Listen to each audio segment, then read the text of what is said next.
Apa? Iki tarah mbae Riki iki jan elok. Wis, para CEO udah kondir derekne. Wani nyanyi kudu wani ketone. Oke, wani ketone duit. Mesti orang ketone pedhut pasar ngunut. Mati yo ae. Mati ae. Le pesen ra karo-karoan ndek arep ra ditok kae. Tokke. Ayo wong gunung rene. Ayo Ki, kene ladenono mbahmu. Heeh. Iki wis dipesen suwe.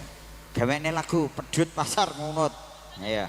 Kene kudu ditokke. Ya kowe sing nyanyi pedhut pasar ngunut, aku sing nyanyi udan deres. Lha. Aja wis terang apik-apik kok kon udan neh. Dayu wis entek. Jangan aja entek ya aja udan. Karek glek baten. Iya, nggih. Muga-muga sukses. Ya duet iki pedhut pasar ngunut iki duet. Duet, Mbah. Kaya ngono kok nantang 100.000. Duet. Lagi harus ditokne pisan iki kok. Nggih. Oke. Iki para pembalung ya lagi arep ngetokne iki. Tenane sis. Anu, pembalung iki nek nuthuk raja ora patek. Banter ki mergo apa? Iki wis nyasambatan tok isine ora bayar. Iki bayar lunas kae wis dudum-dumne kabeh. Terus sing iki Mbah kula nyuwun pamit jamput. Wis ora bayaran kabeh iki. Yo. Audio.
jaluk